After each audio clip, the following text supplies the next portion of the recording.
welcome back to my YouTube channel. Today in this video we are going to discuss about 4 pillars of KYC. This is one of the very important question that is frequently asked in interviews, because as we mentioned 4 pillars, which means are very important. So every interviewer expects to have answers for this.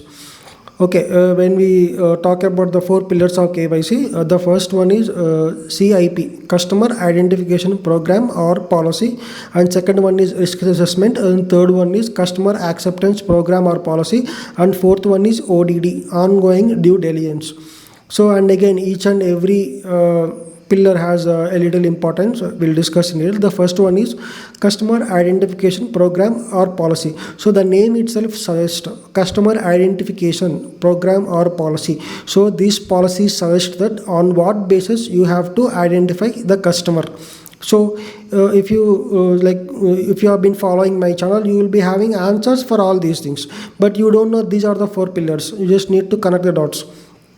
When we say Customer Identification Program or Policy, so this policy says on what basis the customer has to be identified. So we do this identification of customer in KYC process.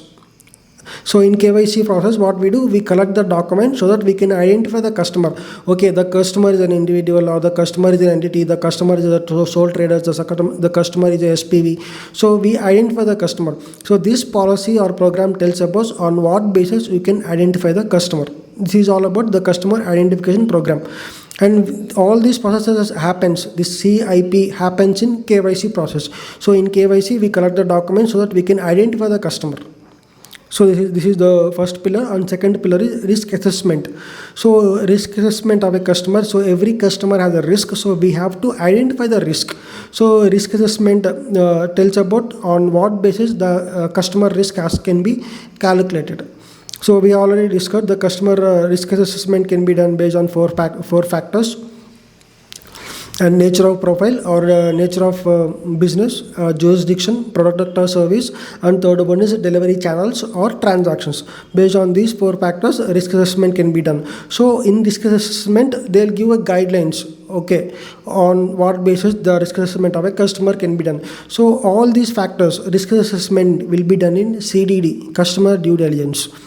And third one is Customer Acceptance Program or Policy. So in Customer Acceptance Program or Policy, there is certain guidelines on what basis the customer can be accepted.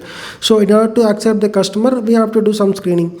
Like we have to perform PEP screening, we have to perform adverse media, we have to perform sanction screening. If the customer is free from these 3, we can accept the customer. So this policy tells about on what basis customer can be accepted. So this is the third pillar. And fourth pillar is all about ongoing due diligence, ODD. Since we accepted the customer, that doesn't mean is a risk ends there. The behavior of the customer is not consistent. His behavior might changes from time to time. For example, if you have given an account to a student, that doesn't mean lifelong he will be a student. Right? So in the same way, you have given a student account stating that he claimed that I used to get a scholarship from the government, so I need a bank account. So you have collected the certain documents and you have given his account. That doesn't mean he will be a student for the entire life, right? So maybe after 3 years, 4 years, he might get a job. Then his behavior will change, because from student to employer, then you have to you have to update him through to a salary account, right? So now his behavior is changed. But how do you know that, okay, he has been employed or he has been salaried? How do you know? While doing ongoing due diligence. That is the importance of ongoing due diligence. So we have to consistently monitor the accounts, depends upon the risk factors. We have to do ongoing due diligence, or sometimes we call it as a periodic review also. And in ongoing due diligence and periodic review, there is one more concept called event trigger. So whenever we observe the change in behavior, for example, the same scenario, he is a student, after 3 years he has been salaried. For example, when doing ongoing due diligence, so you observe there is amount depositing in his account every month. So which means behavior got changed, which means the event got changed. So it triggers an alert. Then we have to do ongoing due diligence. So these are the 4 pillars of KYC. I hope you understand these 4 pillars of KYC, and it is very important interview question.